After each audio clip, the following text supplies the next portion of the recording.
Before this video begins, I just want to say thank you guys for all of the support on the merch after that last video. We sold out of everything within a day, which is just absolutely unreal. So thank you all so much.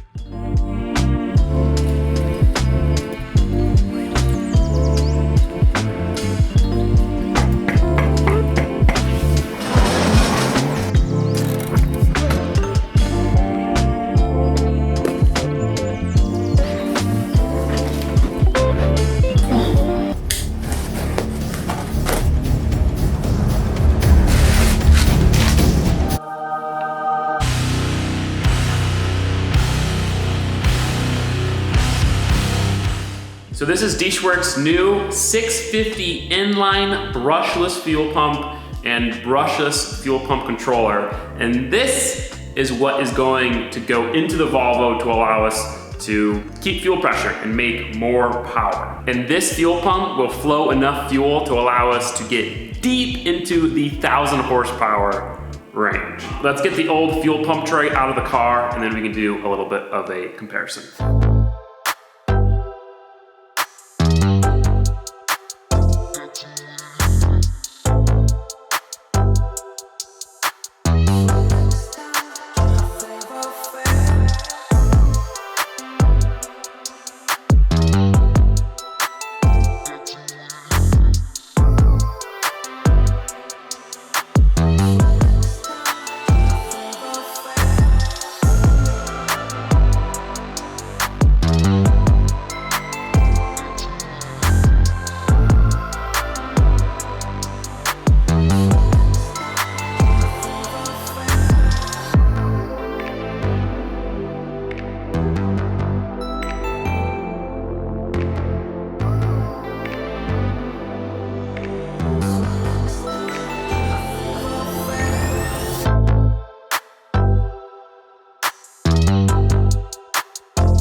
So this is the old fuel pump, this is the new fuel pump. The new fuel pump is a little bit longer, but it's smaller in diameter. It flows more than twice the amount this other one flows. This one takes less amperage, it's gonna be more reliable, it's gonna generate less heat. Literally, this thing is better in every single way than this thing. Another benefit when it comes to the Volvo is that this one is going to be quieter. So, more sleeper. Now that we have the fuel pump tray out, I'm gonna freshen it up because it's all corroded and stuff because of leaking fuel. So I'll repaint it, get it all pretty. We can put it back in there and start wiring this bad boy up. Because this thing does need a controller, which is what this thing is, but it's not any harder to wire up really.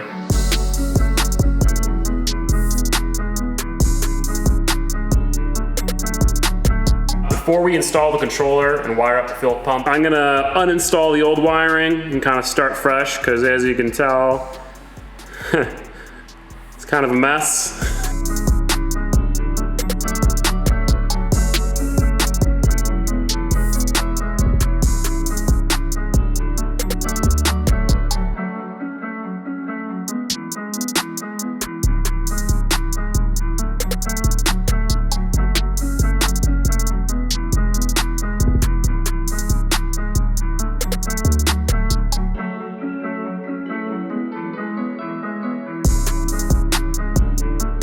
All the wires have been ran to under the car. Another cool thing about this fuel pump is that it has a 2-speed capability, so you can run it on a lower speed while you're just cruising around. And if your ECU has the capability, you can turn it on to the high speed when you're in boost or on higher load, etc., etc. I'm not gonna be using that feature because I don't feel like tuning it in, don't feel like doing any of that. Anyway, let's put the pump in and test it.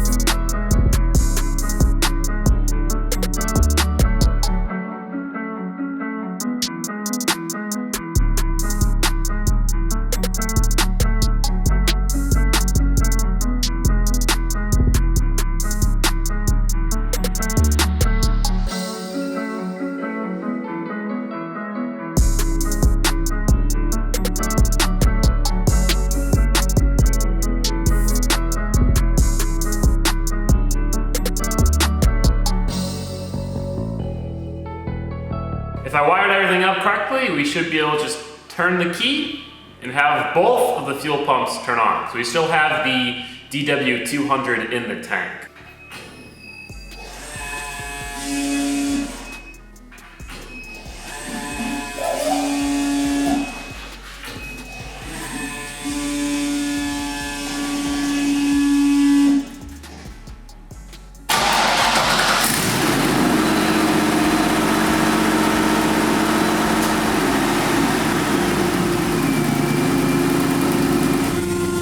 Relatively loud, so I mean, it makes sense. It's a big fuel pump, but I don't know if that's normal or not. So I turned the fuel pump off full tilt mode to see if that would make it any quieter. If it does, then I'll probably go through the effort of wiring it into the ECU.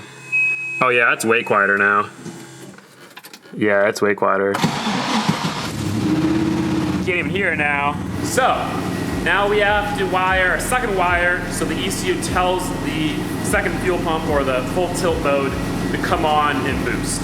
Adding a secondary fuel pump is as easy as just clicking secondary and then setting the parameters on which it will engage. If I'm more than 50% in the throttle, if I'm above 4,000 RPM, or if I'm above like 120 kPa. And then I just go to the pin map, go to outputs, and then add the secondary fuel pump.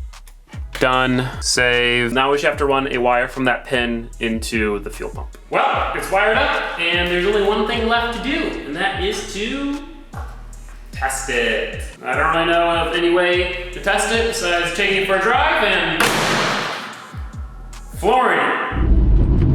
Oh man, I'm used to Molly, which honestly has a stiffer clutch than this.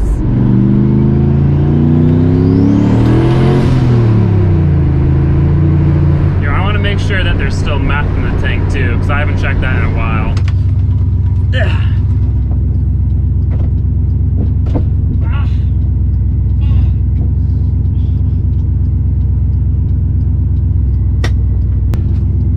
Well, the trunk struts have officially gone bad. So I opened the trunk, the hatch, I guess, expecting it to stay up, ducked my head over, and then the hatch closed straight on my head, and the actual like hook for the latch just nailed me. And now I'm bleeding pretty badly from my head.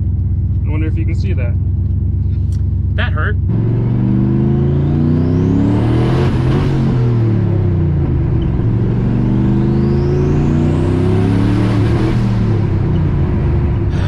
Ever since the trip, this car is just broken one thing, fixed another, broke another, fix, brake, fix, brake, fix. So I'm in the drive-through of Potbelly's. I smell electrical fire, and I turn around, and smoke's billowing out of this area. The wires are really hot. The controller itself is like unbelievably warm, but none of the wires from like the power side are hot. The fuel pump isn't hot. So I don't know what's going on. Possible I can drive home on just the in-tank pump. In-tank pump's working. It's a nice thing about having two fuel pumps. That was certainly scary, because I'm just sitting here and I smell something and I'm like, uh-oh. And I literally turn around and there's smoke. Thankfully I shut it off right away, and thankfully that controller has a plug, so I just unplugged it. Otherwise I would have had to rip out the subwoofer to get into the battery to disconnect it. Probably a bad design. 50 pounds of fuel pressure. So even though that little DW200 has to push through another pump, it's still doing work. But the lady in the drive-thru bought my food because she felt bad for me. So huge shout out to that lady. Unfortunately, my car's really not that broken. I'm just an idiot and I probably installed something wrong. So I'm just gonna start off by checking the grounds, because everything is working. It just seems like it has too much resistance and is thus getting hot. So now we're gonna turn it on and see if the controller gets really hot and starts smoking again. It doesn't even seem like the inline fuel pump is turning on anymore. Our safety, so someone doesn't crack their skull open. Pretty loud here. Just let me unplug the other pump and then see if the... There you go, go ahead. Yeah, I know what's happening down here. So the pump's not working, presumably because I fried the controller. So it's time to figure out what to do next. So after talking to Deatschwerks on the phone, it seems like I wired everything correctly. They're gonna send me out a new controller and we can go from there. I'm just a little worried that I'm gonna get the new controller and something with my wiring is gonna destroy that one too, but we'll take it step by step. Well, fingers crossed this fixes it.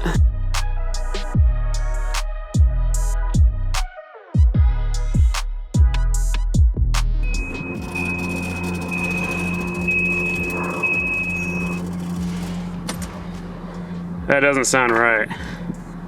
It's making noise, but it does not sound good. So here's the thing. As I was pulling the Volvo into this spot, I blew up one of the fuel lines. As you can tell, that just exploded. And that's because this is not a properly rated line. So that was my fault, but we can't really test this new controller and fuel pump until I get that line so we can actually have fuel flowing through it. So I ordered something on Amazon. I'll see you guys in one more day. In the meantime, I kind of want to open up the old controller. Oh, that was definitely our issue. SAE 30R6 in bold and full caps.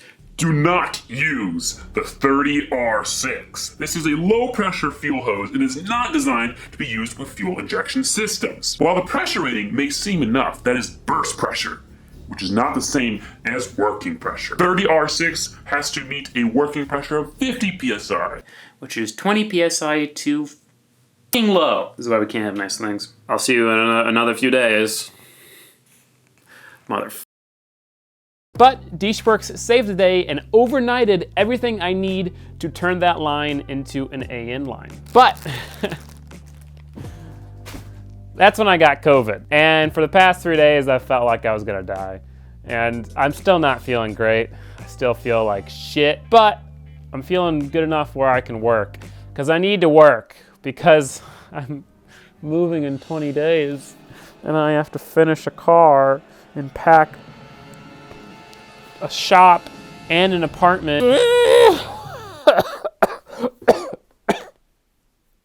Save me. I want to know how badly this Volvo just doesn't want to run. Measured the hard line. Are these dial calipers or are these micrometers? This is a dial caliper. Okay. Oh, yes. Okay.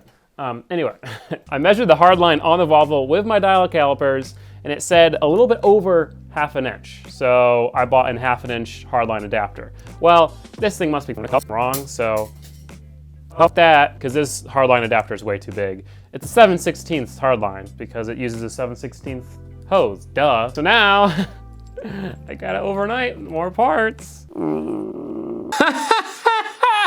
They don't even make 7/16 inch hardline adapter. So they don't make a 7/16 line that can handle enough pressure, but there's no way to convert a 7/16 hard line to an AN line.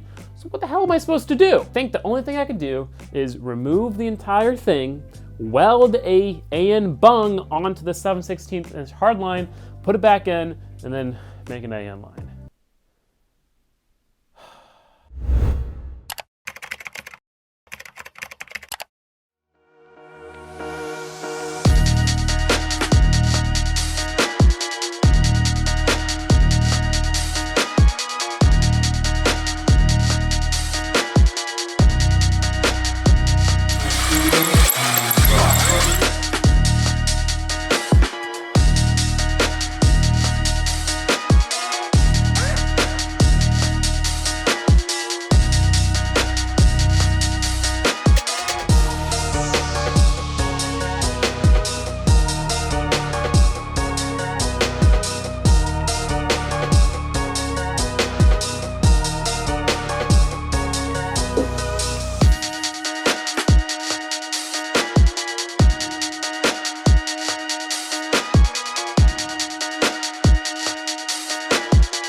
That does not sound right. Oh, are you kidding me? There are pinhole leaks on that. So I have to redo all that.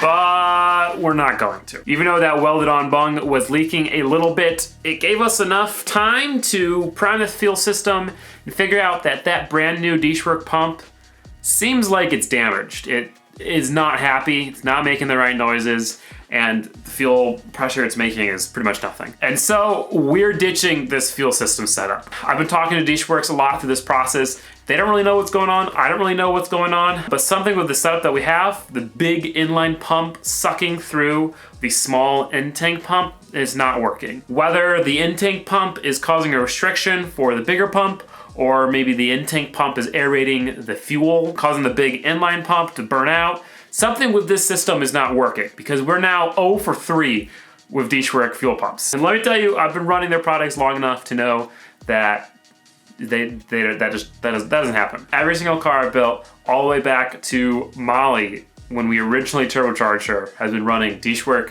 fuel systems, and they've never had a single issue. And this car has now, had so many issues. So we're abandoning this whole setup. That's unfortunate because everything we did in this video then was pretty much a waste because we're just gonna have to redo it all. What we're going to do instead is a surge tank setup. Pretty much there will be a small little external fuel tank. The in-tank fuel pump will fill up that external fuel tank, and then there will be 3 beefy fuel pumps in there. But that is going to be something that we have to figure out once we get down to Georgia, because I don't have enough time to try to deal with it right now. I also still feel like absolute crap. I'm still definitely sick with COVID. The garage sale is going to happen as long as I'm recovered and no longer contagious by the time. It's still 2 weeks away, and I've already had COVID for a week. So thank you guys so much for watching. If you did enjoy the video, please give it a like. If you didn't, please give it a dislike. Huge thank you to Deatschwerks for helping me through this process. If you guys want fuel system parts for your cars, please go check them out. Thank you again for all the merch sales,